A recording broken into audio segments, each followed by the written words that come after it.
what do you think about when you think about idyllic notions of the past or idyllic notions of your family's past?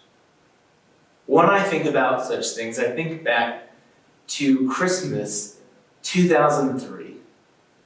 Now, in my family, the Richmond family, or I guess I should be, to be fair, the Richmond and Buys family, my family would spend every Christmas and a few days surrounding Christmas up at my uncle and aunt's house in the mountains of Bailey, Colorado. There with my 3 sisters and my parents, my uncle and aunt and 2 cousins, my grandparents, and then my great uncle Bill. We'd spend a few days in this not that big house looking back and somehow make it all work every year for Christmas. And we did that. It was our tradition for years and years, probably 10, 12, 15 years, something, just a long time. And that all changed Thanksgiving of 2004. Now, in Thanksgiving of 2004, Corinne and I had been married for only just a few months, a couple months, and we were living in the married college apartments for married college students on the campus of Baptist Bible College in Springfield, Missouri. We were celebrating their Thanksgiving ourselves, since we didn't really have the time or opportunity to travel back home, with a good friend, Cassie Thurber. And that morning, as Cassie and Karina were, I think, getting the food ready, and I was watching, football, the phone rang. And it was my parents telling me that my uncle, Henry, had been found unresponsive on the bathroom floor early that morning of Thanksgiving. And as you can probably well imagine, really since then, because of that, everything changed in my family. Yeah, we had 1 or 2 Christmases up at the family house in the mountains. But since that time, the family has splintered. My grandparents have passed, and I found myself really feeling unmoored, unattached, kind of grasping for some groundedness, some history, some rootedness in myself. And this past winter, I went to the old website, Ancestry.com, to find out some things about my family and where I come from, where my roots are. So I was able to trace my dad's family all the way back to the Mayflower. I have some relative who came across on the Mayflower. And my dad's family, again, comes from somewhere in England, if I remember correctly. Now, as you probably know, looking into the past, into our own family's past, it can be a tricky thing. We don't always like what we come across. And this is the thing about the past. Humans have a way of romanticizing the past. One source I came across refers to it as psychological distancing, meaning the further we get from the past, the more we tend to smooth over the bumps in the road. Perhaps it's a helpful human trait, but the reality is that it can make things kind of complicated for us as we move into and live into the future. I was thinking about all this past July 4th. To me, and in my mind, the most complicated July 4th since 1776, the Declaration of Independence. Between COVID-19 and concerns about spreading the virus, to Black Lives Matter activists and their pointing out of our really troublesome history as a nation, to many just white people simply ignoring it all. And I want to acknowledge that many of us white people, and I'll speak for white people this morning, we find ourselves in a really unfamiliar situation at this point. For so long in our nation's history, our story as white people has been the dominant story, and we've never had to acknowledge that a dark side or a different story even exists. Remember that thing about romanticizing the past or psychological distancing? We've been able to psychologically distance ourselves from the really troublesome and bad, dark parts of our history. And that has advantages, obviously, for us, but it also has some real disadvantages. And hearing others speak out about our story feels like, in some ways, they're insulting our family because, in a way, it is our family. It's where we've come from. It's our roots.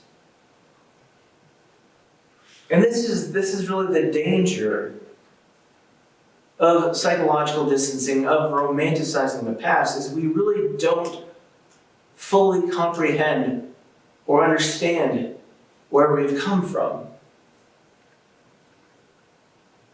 And the more we think about it, the more we begin to understand that this story is complicated and it's hard to read when we have to read those stories. But for so long, we haven't had to read those stories because the pages of the history book have been torn out or obscured.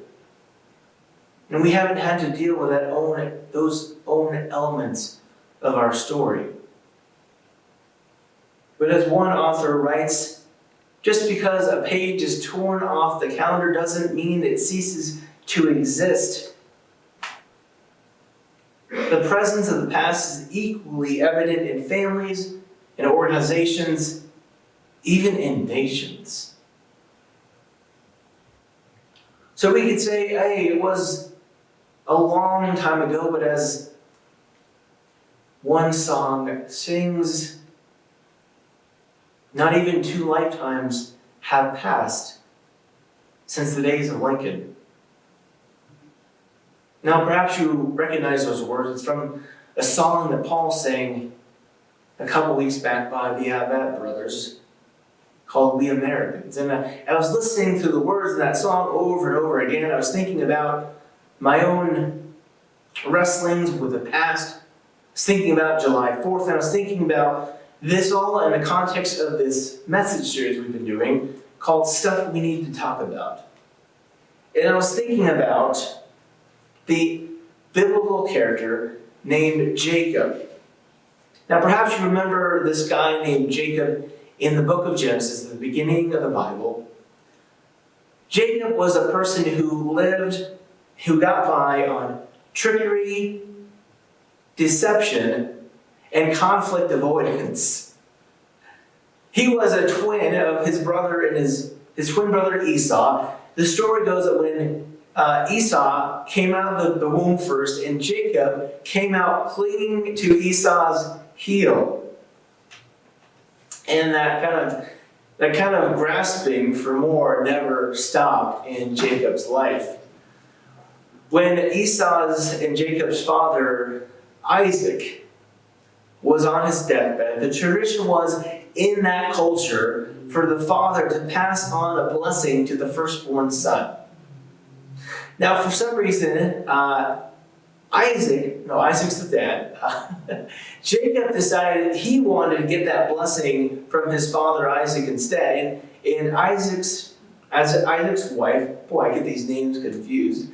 Jacob's mom, Rebecca, was the favorite. Jacob was the favorite child of Rebecca, whereas Esau was the favorite child of Isaac. Now, as an aside, this kind of child favoritism is usually a bad sign in their relationships. And parents often favor a child or invest in a child because they don't want to deal with something within their own life. And we kind of see that complicated, unhealthy way of dealing with conflict manifest itself later on in Jacob's life.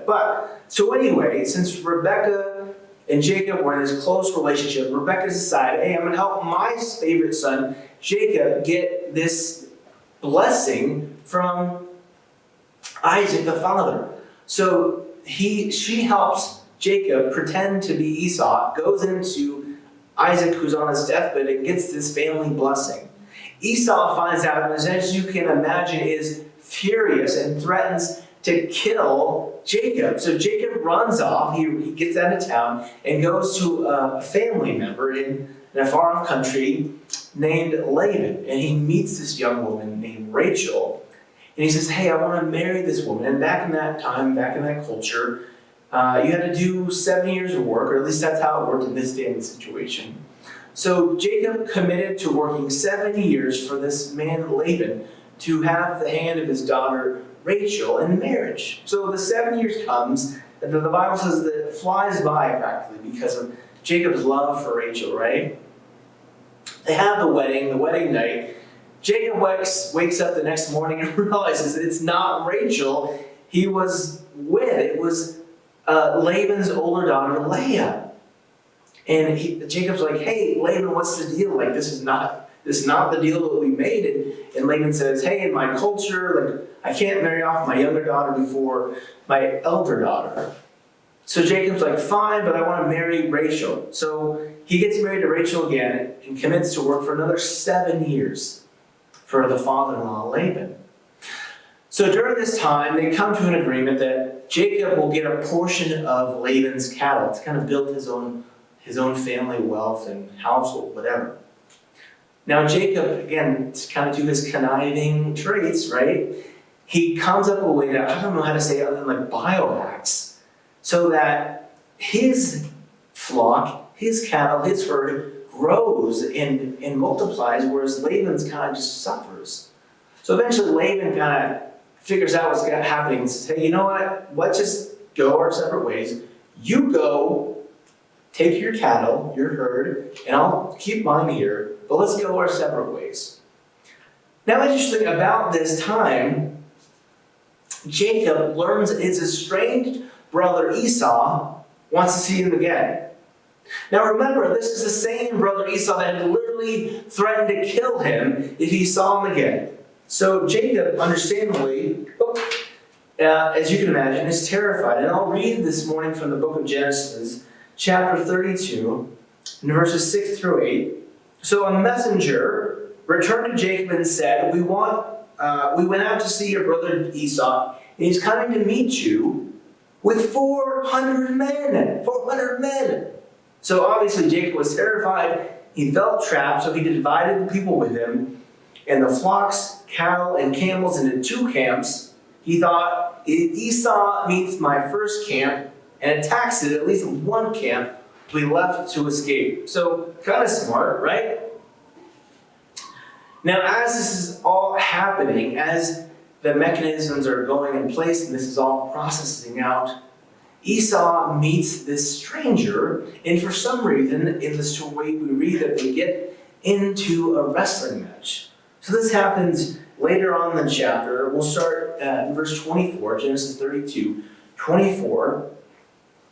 Jacob stayed apart by himself. Again, he had kind of sent half of his family here, half his family there, and he stays apart by himself. And a man wrestled with him until dawn broke. So all night this is happening. And when the man saw that he couldn't defeat Jacob, he grabbed Jacob's thigh and tore a muscle in Jacob's thigh as he wrestled with him. The man said, let me go because dawn is breaking. But Jacob said, I won't let you go until you bless me. Jacob was kind of obsessed with blessings, right? He said to Jacob, what's your name? And he said, Jacob. Then he said, your name won't be Jacob any longer, but Israel, because you have struggled with God and with men and won. So the next morning, after this wild encounter, Esau is moments away from meeting Jacob. And it's really the moment that Jacob has been thinking and praying and worrying about. And he sends out, again, his family, and he decides, I'm going to go in front of my family. Perhaps his boldest, most courageous move as a person, of someone who's been living on deception and trickery and conflict avoidance. He goes out to meet his estranged brother Esau. And this happens in verse 2 of chapter 33. So again, it says that Jacob put the servants and their children first, Leah and her children after them, and Rachel and Joseph last. He himself, Jacob, went in front of him and bowed to the ground 7 times as he was approaching his brother. But listen to this. Esau, the brother that Jacob was living in mortal fear of, Esau ran to meet him, threw his arms around his neck, kissed him, and they wept. Completely the different meeting that Jacob was expecting. I mean, that was not at all what Jacob was expecting. And really quite a dramatic conclusion to this really convoluted and complicated story. But I was thinking about this story, I was reading this story, I went back. These words of the verse in chapter 32, verse 28, really kept resonating in my mind. He says, "Then he said, your name won't be Jacob any longer, but Israel, because you have struggled with God and with men, and won." You've struggled with God and with men, and won. It got me thinking, is there honor in the struggle? Like Jacob didn't win as we think about it. In fact, he came across wounded permanently. Like the text says that he limped for the rest of his life because of the results of that wrestling match. And it's not kind of the clean, clear-cut victory that we would expect when we hear that someone won a match or an encounter. And it made me wonder, like, as much as we like things to be clear and concise and clear-cut, like, is just doing the best we can, is that enough?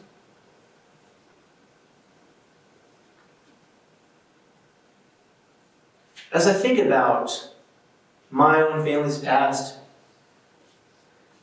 as I think about Jacob and his past, his family history, I'm of the opinion, at least, that we cannot make peace with ourselves until we make peace with our family and our family history.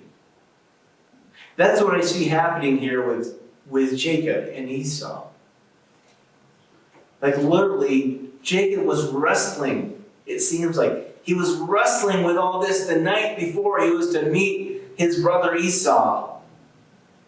He was wrestling with it, trying to figure out what's the best thing to do. He was wrestling with God, perhaps we might say. Wrestling with God's Spirit within him, working in his life. I want to say that as white Americans, again this morning, speaking to white Americans, we cannot make peace with our own selves until we make peace with our family history, we might say. Now, it's not that we need to abandon it or romanticize it or replace it. Rather, I think we just need to wrestle with what it is. To accept the truth of what it is and just to deal with that as it is. And I think as the story of Jacob shows us, like we're never likely to come to a real conclusion. Like there's not going to be any winner or loser, and we'll probably come away wounded. But that's okay. I believe we find peace not in romanticizing the past, not in ignoring it, or dismissing it, but rather in embracing it. And I'm not saying we need to embrace the white supremacy, the hatred, the prejudice. But we need to say, this is my family's story. This is a part of who I am, whether I like it or not. And part of my growth as a person has been coming to terms with the fact that my idyllic family in 2003 wasn't nearly as idyllic as probably I would have remembered it to be. There was a lot more conflict and discord and dysfunction than I remember. And I think tragedy has a way of revealing what's kind of already always been there. We're really seeing that right now with COVID, in that COVID has exacerbated the systemic and societal injustices happening right now in our nation. Like, there's a reason why Hispanic and Latinx persons are getting COVID at such an astounding rate. Like, it's not by accident. It doesn't just happen. And thinking about tragedy, how it has a way of revealing all this, makes me wonder, like, is that what apocalypse is all about? And I know in American culture, like in popular culture, apocalypse kind of means this like dramatic ending of the world, like, you know, those 90s like Armageddon movies and Deep Impact. That's what we think about apocalypse. And I wonder, like, maybe there is some disaster element to it, maybe in actuality, but it's not just the disaster that's the apocalypse.